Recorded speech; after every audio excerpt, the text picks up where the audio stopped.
हे बघा, आम्ही जयपूरला गेलो होतो, मी तुम्हाला सांगितलंच होतं, त्यात जास्त काही आम्ही शूट वगैरे केलं नाही, याच्यातला राहिलो नाही.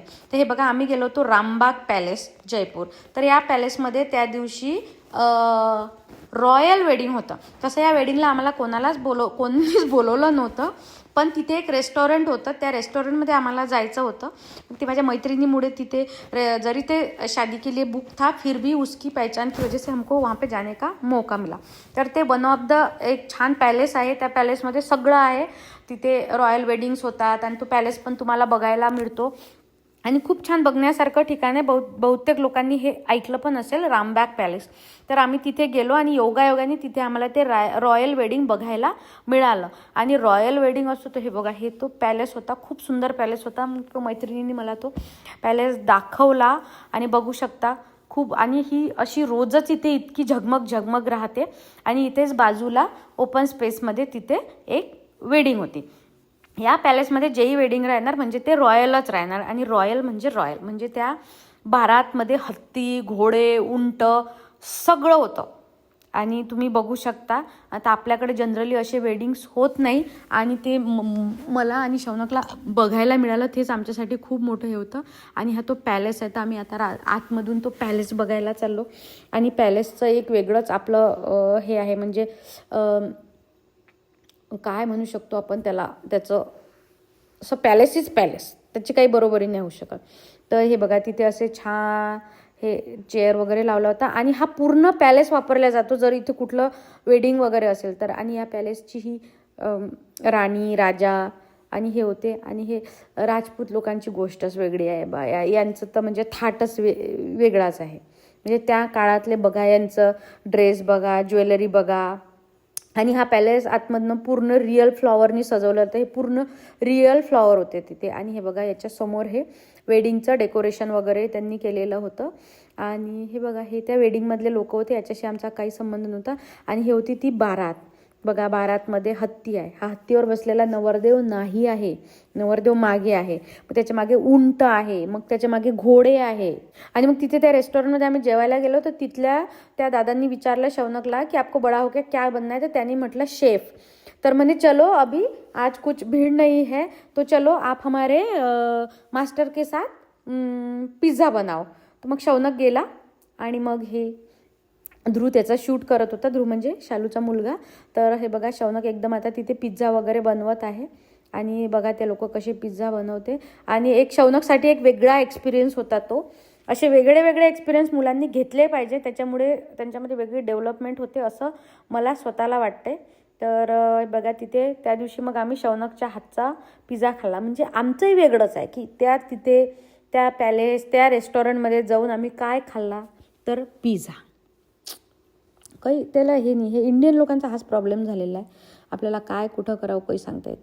मग त्या काकांनी त्याला मस्त अशी छान कॅप वगैरे दिली. पण शौनकला पण खूप छान वाटलं होतं की असं त्याला अशी ट्रीट करत आहे बघा.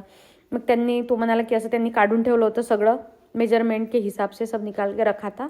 आणि मग ते शौनकनी त्यांना हेल्प केली. आणि मग ते ओव्हनमध्ये पिझ्झा टाकला. आणि मग ते शौनकनी त्याला फ्लिप केला. तर ते फ्लिप केल्यामुळे शौनकला त्याचा अधिक आनंद होता की मी तो पूर्ण पिझ्झा बनवला. आणि बघू शकता तुम्ही त्याची एक्साइटमेंट. आणि एकदम तो कोलवाला पिझ्झा होता, असा ओव्हनवाला नव्हता. तर ह्या 2 पिझ्झांची आम्ही ऑर्डर दिली. आणि मग आम्ही पिझ्झा ट्राय केला. आणि पिझ्झा एकदम खूपच छान टेस्ट झाली होती. आणि शौनकने बनवल्यामुळे तिकडे हा ध्रुव आहे, हा बस ही शर्मा रहा था बस की मैं अभी कोई तो ब्लॉग में आऊँगा. आणि मग आम्ही घरच्या दिशेने निघालो. आणि शालूपेक्षा LKGला खाण्याची खूपच आवड. मग मी खूप कमी दिवसासाठी गेलो होतो, तर मग तिला समजलंच नाही हिला कुठे नेऊ, काय नेऊ. हा रात्रीचा जयपूरचा व्ह्यू आहे. जयपूर खूप सुंदर शहर आहे सकाळी पण. आणि खूप कलरफुल शहर आहे. म्हणजे त्यांच्या भिंती इतक्या क्रिएटिव्ह आहे का असं रंगवलेलं आहे. आणि खूप छान, म्हणजे वेगळीच फिलिंग आहे. सकाळी वेगळ्या वाईब्स येतात त्या शहरामध्ये, संध्याकाळी वेगळ्या वाईब्स येतात. आणि तिथले ते पॅलेस, राजवाडे, त्यांचं ते असं हिस्टॉरिक आणि ते असं हेरिटेज, म्हणजे ते राजस्थान आणि राजपूत, मारवाडी, त्याची काही कुठं बीटच नाही होऊ शकत. आणि हे होतं राजस्थान विधानसभा भवन. आणि मग रात्री गर्दी कमी होती कारण आम्हाला थोडं लेटही झालं होतं.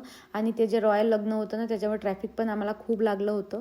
आणि हे असं सगळं शालू एक एक सांगत होती, पण आता ना मी स्वतःच विसरली आहे की ती काय सांगत होती. आणि तेव्हा मी वेगळ्याच याच्यामध्ये होतो, कारण मी शालूला खूप वर्षांनी भेटली होती. खूप वर्षांनी म्हणजे जवळपास 2015 नंतर 2025मध्ये, म्हणजे 10 वर्षांनी. आणि शालू म्हणजे वेगळं, ते एक वेगळं स्थान आहे. म्हणजे माझ्या लाईफमध्ये खूप मैत्रिणी आहेत, प्रत्येक मैत्रिणीची अशी वेगळी वेगळी स्पेस आहे. शालूशी मी रोज बोलत नाही, मी तिच्याशी 4 महिने 6 महिन्यातून एखाद्या वेळेस बोलत असेल. पण जेव्हा कुठेच काही राहत नाही तेव्हा मग शालू, कारण मग त्या असते ना. मी काय असं प्रत्येकच हे नाही करत की माझ्या लाईफमध्ये असे लोक आहे की काही लोक आहे की ज्यांचं मी डोळे बंद करून ऐकते, म्हणजे असं काही त्याच्यात हेच नाही आहे. आणि हे ते सकाळचं मार्केट होतं जे रात्री आता बंद झालेलं होतं. आणि खूप मैत्रिणी आहे मला, आणि मला सांगायला हे खूप गर्व होत आहे. आणि माझ्या खूप मैत्रिणी माझ्या खूप क्लोज आहे. आणि मग आम्ही गेलो होतो रात्री बहुतेक कुल्फी खायला. मग रात्री आम्ही कुल्फी खाल्लं. हे मार्केट आम्ही सकाळी फिरून आलो होतो. इथनं आम्ही खूप शॉपिंग केली होती, हे बापू बाजार वगैरे. आणि राजस्थानमध्ये शॉपिंग करायची एक वेगळीच मजा आहे, हे तुम्हालाही माहिती आहे. राजस्थान झालं, गुजरात झालं, त्यांचं एक वेगळंच हे आहे. आणि इथे ना एक कचोरीची शॉप आहे, त्या कचोरीच्या शॉपसाठी सकाळी खूप गर्दी असते. आणि माहीत नाही त्या कचोरीचं म्हणजे काय स्पेशालिटी आहे ते मला शालूने सांगितली होती, पण ती मी विसरली. तर असं मग झालं आमचं राजस्थान. मग उद्या सकाळी आम्हाला जायचं होतं परत दिल्ली. आणि हे होतं ते गेट, जे त्या सिटीमध्ये जयपूरचं जे गेट म्हणतो ना आपण ते. आणि हे बिर्ला टेम्पल, ते अल्बर्ट हॉल, तर ते आम्ही सगळं बाहेरून बघितलं. कारण याच्या अगोदर मी जयपूरला गेलेली आहे अखिलेशसोबत. आणि अखिलेश एक असा व्यक्ती होता की जो व्यक्ती सकाळी हिंदी गाणे पाहायचा आणि मग दुसऱ्या दिवशी म्हणायचा की शालूजी अब यहाँ पे लेके जाओ. आणि म्हणजे हे शालूला अजूनही आठवते. आणि हा हवा महल खूप सुंदर. हे देखो कुल्फी, पहिलेच सांगून दिलं मी, पण ही कुल्फी खायला आलो होतो. आणि हे माणसाचं खूप वर्षापासून शॉप आहे. आणि इतकं ते तिथे जेवण झाल्यावरही आम्ही रात्रीची कुल्फी खाल्ली. हवा महल रात्रीही खूप सुंदर दिसतो. ह्या महलाची एक वेगळीच कहाणी आहे. छोट्या छोट्या खिडक्या, याच्यामधनं येणारी थंडी हवा. तर याची एखादी ती कहाणी मी तुम्हाला वेगळी एखाद्या वेळेस सांगेल. आणि शालू बॉर्न अँड ब्रॉटअप तिथलीच असल्यामुळे तिला हे माहीत आहे. आणि तिचं एज्युकेशन हे आर्किटेक्चरमध्ये झालेलं आहे, त्याच्यामुळे तिला या गोष्टीची खूप आवड आहे. ती अशी तिच्याकडे कोणी गेलं की ती खूप आवडीने असं फिरवते आणि ती पण स्वतः एन्जॉय करते. आणि शौनकला पण मजा आली. पहिले तो खूप हे होता, पण मग त्याला ध्रुव भेटला आणि मग दोघे सारख्याच वयाचे, त्यांचे शौक पण सारखेच, त्यांनी पण एन्जॉय केला. आणि असं होतं मग आमचं 2 दिवसाचा जयपूर टूर. आणि मला माहीतच नव्हतं की इथनं खाटू श्याम खूप जवळ आहे, आता नेक्स्ट टाईम जाऊ. असा होता आमचा 1 दिवस जयपूरचा.